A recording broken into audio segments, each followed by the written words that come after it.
Welcome back to the story room. Today's tale is called The Badger and the Bear, and it's actually a Lakota Native American legend. Now, once long ago, a family of badgers lived in an underground burrow with dirts and roots for walls. The father of the family was terrific at hunting, especially large animals like buffalo and deer. He was so successful at his hunting that the family was very well fed, to the point where the children's bellies were round and plump. The children loved to play chase and pretend they were great hunters, while their mother stored what food they would need in a special box for cold weather or when little rain came. That box and some colorful feathers were the only comforts that the family had to soften their hard burrow.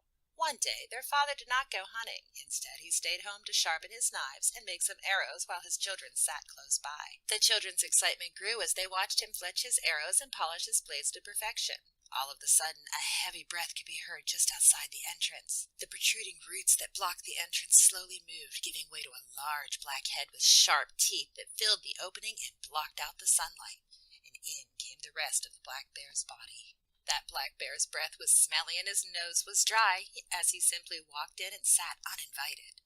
His black eyes never left the chest of delicious food, only slightly covered by the beautiful feathers. His nose told him what was inside, and he had a great hunger and an even greater thirst. The delicious scent that filled the air had brought him to the home of the badgers. Now, quite naturally, the children were terrified by this terribly large bear with seemingly larger teeth. The father said, "Fuzzy, my friend, you have lost weight, and your nose is crispy looking. I think you need to eat. Will you join us for dinner?" "Yes, my old friend," answered Fuzzy the black bear. "I was hoping you would ask. I could smell your very tasty food down through the valley, and I'm happy to find out it is yours. I will take what you can spare." The mother bear quickly chose the largest piece of dried meat to give to Fuzzy. The bear ate until it hurt. He rose at nightfall and left the badger's humble home, and the young badgers slowly peeked through the opening to watch as Fuzzy ambled off into the night. Every day after that, a rustling of leaves could be heard in the forest as the ever larger growing bear came again and again. He made himself at home sitting in the same place by the entrance, showing his very shiny large teeth. Fuzzy came so often that he wore a hole in the ground. Now the day finally came that Fuzzy the bear returned, his eyes and teeth gleaming brightly, his coat healthy, his nose was moist, and his breath no longer smelled. The badgers had fed him well, and he entered this time and seemed a little strange and not quite so friendly. Father, noticing, said, "We are happy to see that you have fed well and enjoyed our friendship so easily." And Mother, she sat in the corner preparing yet more food for storage. Fuzzy Bear showed his large, very sharp-looking teeth and said, "I need a place for winter. I have no knives, arrows, or extra meat."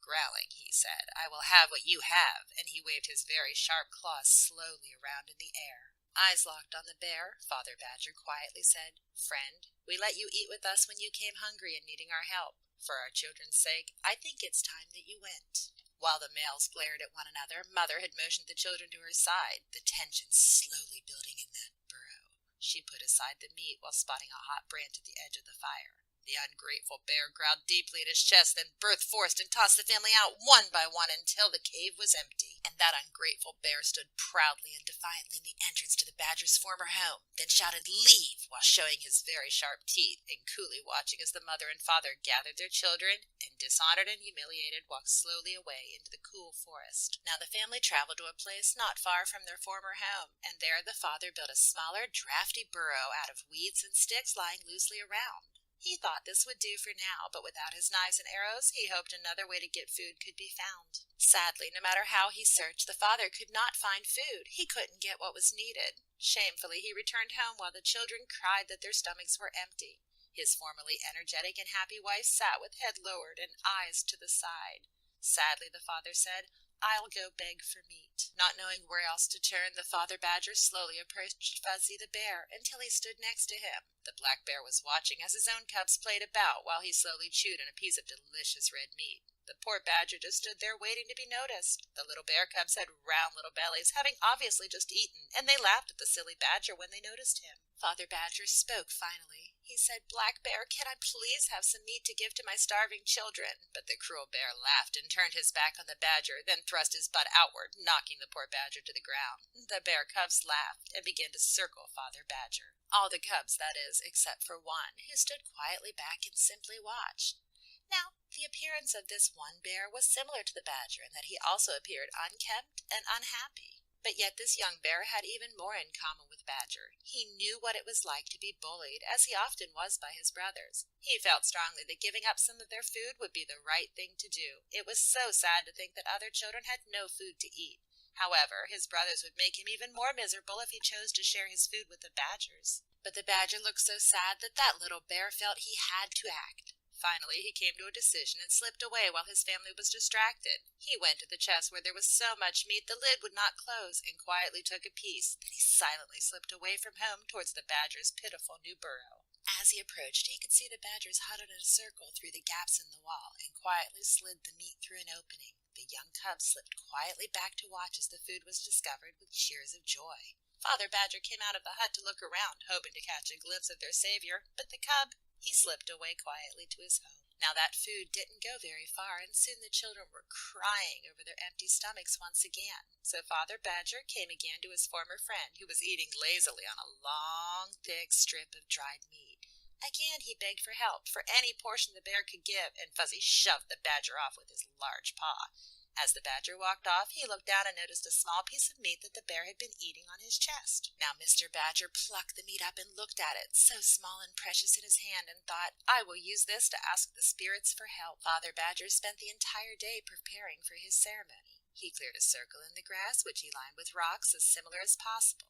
Finally satisfied, he brought forth the meat, sat in the center, and just breathed, feeling the nature around him, the smells in the air, the hard ground beneath him, and the air sliding across his face as he thought of the spirits. Now finished, Father Badger rose, and then he noticed that the meat was gone, and standing before him now was the great Spirit of Fairness. The spirit had come for the meat's essence, and now said, I hear your call, and I am here to help you. Father Badger told his sad tale to the Great Spirit, who looked on thoughtfully. After some moments, the Great Spirit suggested that Badger and he go to see this bear together. Now Fuzzy the Bear saw the Badger as he neared, and he noticed a shimmering being walking beside him. The stranger had his bow arrow notched as they approached. Bear knew of this spirit, as he had heard of it in stories. As the two approached, the bear stood aside and happily suggested the Badger select a juicy piece of meat as though they were still friends. Now Father Badger was stunned, and the spirit closely watched as the bear stood aside. Then, as Fuzzy looked at him and said, I have come to make judgment on you. You will return the Badger's family to their home with all of their hunting supplies and the food you have gathered. He looked angrily at the bear, and his voice had been deep and powerful. Now Fuzzy Bear shook in fear and terror and said to his family, The Spirit of Fairness has come with his magic arrows. We must get out now. All the bears ran for the forest as fast as the wind for fear of their lives. The Badgers happily returned to their home where they were safe, secure, and well-fed once again. Before long, the Spirit of Fairness departed, but the Badgers never failed to give thanks to the Spirit of Fairness, whose story has been passed on through generations to this very day.